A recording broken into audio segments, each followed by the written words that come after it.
Welcome to the Surviving to Thriving podcast, where we're dedicated to helping you break free from chronic inflammation and get your life back. I'm Dr. Rachel Yeager, naturopathic doctor and medical intuitive, and the founder of the Surviving to Thriving method of chronic illness recovery. Join me as we uncover strategies for overcoming health challenges and restoring your physical, mental, emotional, and soul health. Together, let's embark on a journey to thriving.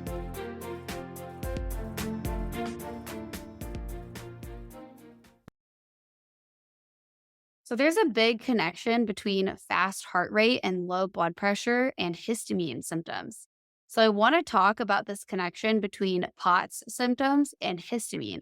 A lot of people actually have POTS or POTS-like symptoms and they just don't know they have it because it's just not talked about often enough outside of this kind of niche, but it is really common. So let's talk about POTS first, because you may have POTS without realizing it. So POTS causes a fast heart rate with very little exertion. Your heart rate might kick up to the level it would if you were running, just from you walking to the kitchen to grab a glass of water. Or you could be lying down on the couch just reading and your heart rate is 100. This is called tachycardia. It's a medical term for fast heart rate. And sometimes there are improper beats and palpitations that can happen on top of that. POTS also causes low blood pressure. Low blood pressure is a sneaky way to make someone feel exhausted all the time. It also creates this sense of anxiety or just uneasiness, kind of a doom feeling. It's this feeling of something really isn't right. And it's because your blood pressure is so low, your body is struggling to get blood to your brain, and you're feeling that kind of instinctive panic response like, why am I not getting enough blood right now? Other symptoms can include really cold fingers and toes. Sometimes people are more likely to have Raynaud's if they have POTS because of what's happening with the blood vessel dilation, which we'll talk about. And so with this low blood pressure, the blood pools in your legs can give your legs a purplish, mottled, lacy spiderweb-like appearance. This happens due to blood pooling and because of the inflammatory response in the body that happens with histamine, which causes POTS, which we'll talk about. So for diagnosing POTS, you can either get officially diagnosed by a cardiologist who specializes in POTS, and they'll do a tilt table test. It's an inversion test where they're flipping your position and then measuring your heart rate to rise and how much your blood pressure drops afterward. This test can make people really sick. It can make you feel pretty terrible. A lot of people hate that test and feel like it really upset their system, potentially for even months afterward. And the point of the test is to provoke your symptoms and observe what happens. So because POTS is this positional dysregulation where your autonomic nervous system can't adequately regulate your blood pressure and you pulse when you change position, there's a whole spectrum of actually having POTS versus just being on the verge of having it, you're kind of borderline, or just having some of the symptoms. Only if you stand up really fast, you might feel it, or only if you are hiking uphill for a long time. So technically, the official POTS is diagnosed based on a certain amount of change in your heart rate and your blood pressure. But from a holistic perspective, a diagnosis isn't always actually necessary. A lot of people skip the tilt table test because from a holistic perspective, where we're going after the root cause of POTS and not just medicating the symptom, it doesn't really matter whether you have an official diagnosis or not. If you're experiencing a fast heart rate with, just walking to the kitchen, and if you're getting blood pressure drops, it's often coming from the same root causes, whether you have an official diagnosis or not. The approach is usually the same. It's all about solving the root cause, not just following an algorithm. What I'm talking about mostly applies to the type of POTS that's acquired later in life from a non-trauma cause. So in my mind, there's kind of two classes of POTS. You can be born with POTS, and so it's a structural type of POTS, or you can have a structural type of POTS that's triggered by trauma. Both of those types would be the same class. They would be more that structural, not a functional cause, where this isn't something that we can just shift the body's physiology. This means the nerve was damaged in surgery. Maybe it was compressed, meaning pushed on. Maybe it was cut, maybe a car accident or something caused damage to the vagus nerve. So if the vagus nerve is damaged, either from birth or later from a traumatic event, then it can't control your heart rate and your blood pressure properly. The autonomic nervous system, which is supposed to work automatically, then struggles to regulate itself. The type that I most commonly see and work with is the more acquired type of POTS. So this comes later in life. This is due to an inflammatory response. The number one culprit, number one type of inflammation is histamine. Histamine is produced by your white blood cells in response to anything the body views as a threat. So this could be infections, they can be parasitic, viral, bacterial, fungal, or environmental biotoxins like mold. Those are probably the most common causes that I see showing up. And the role of histamine in POTS. So histamine is a vasodilator, meaning it expands your blood vessels. When your blood vessels expand, the same amount of blood is now filling a larger space, causing the blood to pool in your legs and reducing blood flow to your brain. So, this can worsen brain fog and fatigue for obvious reasons. You're not getting the blood flow to your brain. There are a lot of symptoms that are associated with high histamine or what's also called histamine intolerance. So, we can have brain fog, we can have alcohol intolerance, fatigue, especially after eating meals, flushing after a hot shower, and then skin issues, rashes, hives, or itching. There's the histamine test you can do on your skin, checking for dermatographia, where you draw your nail across your skin. And if it's still showing up, and if it really swells and turns red and stays as a line that's visible for a few minutes, that can be a pretty big indicator that you're having high histamine. So, targeting the root cause here is all about doing things in the correct order of events. So, before we even remove the trigger, we can start to stabilize the histamine response. A holistic approach usually involves stabilizing the mast cells. So, these are the cells that release histamine to make them less trigger happy, for lack of a better term. And we also want to support the liver, the kidneys, and the gut to help clear histamine from the body. We're never going to fully solve the issue if we don't remove the trigger. This doesn't mean we have to pick apart every single possible trigger that's going on in the body.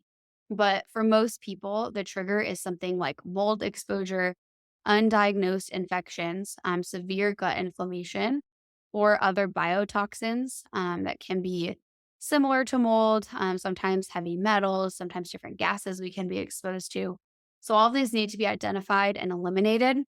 A trigger is not usually a food sensitivity. That is a reaction to you already having high histamine. And then we need to support the body. So we need to open detox pathways and we need to work gradually, starting from the bottom up with the most peripheral pathways before we go in and target the main issue directly. Common mistakes I see are over restrictive diets or blaming everything on food sensitivities. So, cutting out high histamine foods can really backfire. It just leads to increased sensitivities and further restriction because your body then starts responding with the same amount of histamine it's still producing because that wasn't the root cause. It was not your diet. So, it keeps producing the same amount of histamine that it was. And now it's reacting to the second tier of histamine evoking foods. And then once you cut those out, it reacts to the third tier. And then pretty soon you're just eating rice and you feel terrible, worse than before you started. And then it's really hard to add back in the foods. So this is not sustainable. I'm really not a fan of over restrictive diets. I've seen them really tank a lot of people's health. And then not doing proper supplementation or working with someone who's not specialized in this area, as well meaning as they might be, they're probably going to start with upstream supplements like glutathione or B12 or folate. They're going to go in and just start these big main moving pathways without checking and making sure that these downstream pathways are unplugged. It's like pouring water into the tub before making sure that the drain is open. You're just going to be creating an upstream clog that's really going to cause a lot of symptoms and not stabilizing histamine first. So if we don't stabilize our mast cells, and help stop this histamine production and lower the histamine, that can really worsen symptoms. With histamine, we want to take a multi level approach to really addressing all the parts of the histamine cascade that can be showing up. For most people, we do want to do every single level of that cascade. So, what that looks like is at the very top, there is stabilizing your histamine producing cells. So, stabilizing your white blood cells that are producing the histamine.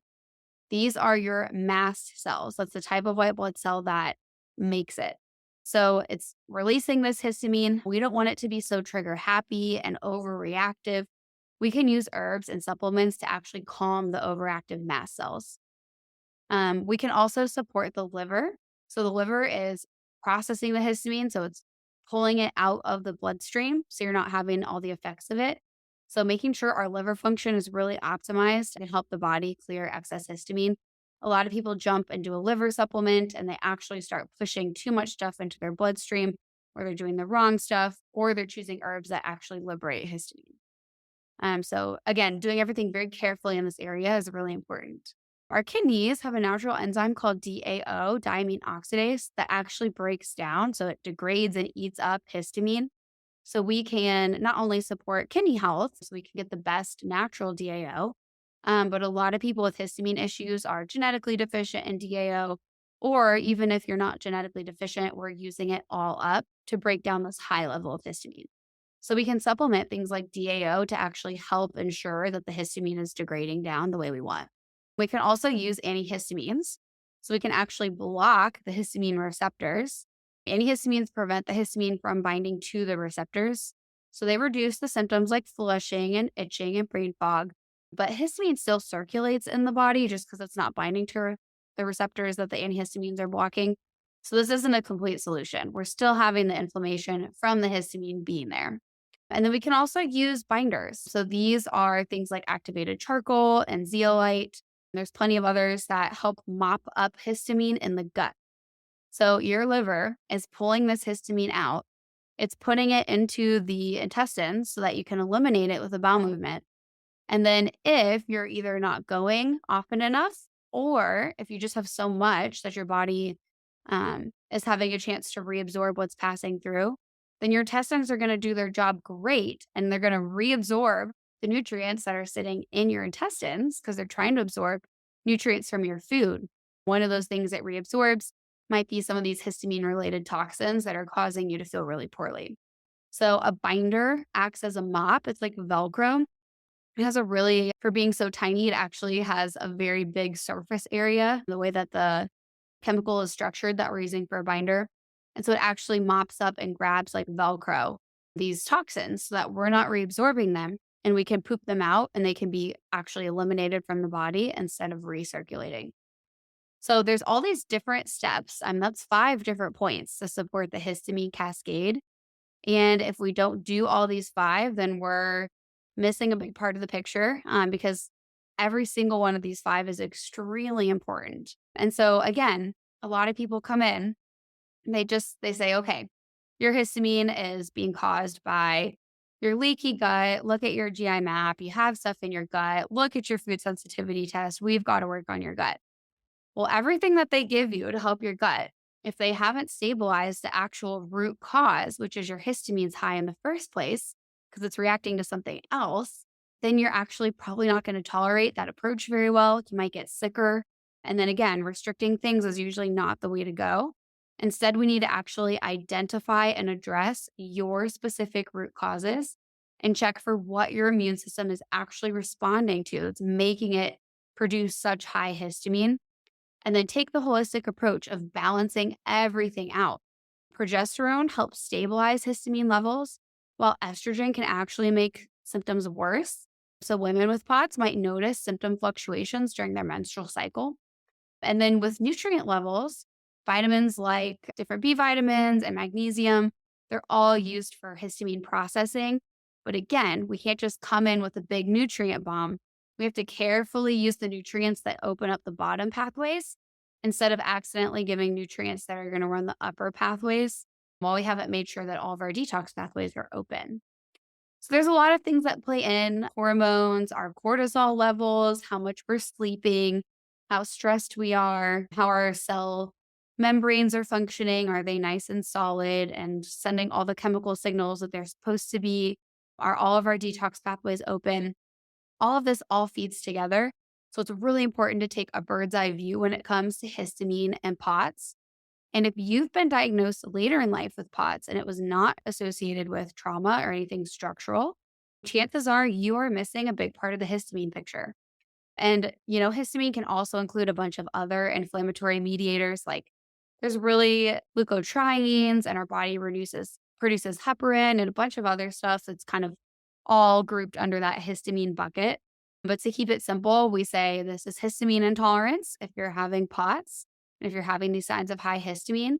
And we've got to figure out what your immune system is responding to, stabilize that histamine, start gently unblocking your pathways from the bottom up, and balance all the supporting areas like your hormones and your gut health and your stress so that your body can actually heal. I used to have POTS. It was really bad. I couldn't exercise at all. I just went on a 2-mile hike the other day. So, this kind of later in life POTS, I have seen it totally reverse in myself and many people I've worked with. Even if it got pretty severe, plenty of people with the right approach can actually reverse this. And plenty of people can reverse the symptoms of high histamine with the brain fog, the skin issues, the irritability, the memory issues, the flushing, fatigue, all of this that comes along with it. You can make big, big, big changes in your health in not too long of a time frame, as long as you are actually addressing things in the correct order, doing it in the right way, and doing it with someone who knows what they're looking for. You don't need a ton of labs to treat this stuff. You can actually treat this stuff without any labs at all if you're working with someone who knows what they're looking for and knows what symptoms to look for. So I hope this was helpful. I will see everyone in the next episode. Thank you for tuning in to today's episode of the Surviving to Thriving podcast. I hope you found inspiration and valuable insights to support your journey towards better health and happiness. Remember, each health journey is unique. This podcast is not medical advice, and it's essential to consult with your healthcare provider before making any changes. If you'd like to schedule a complimentary consultation with me, I would love to talk with you. Please go to drrachelyager.com/schedule.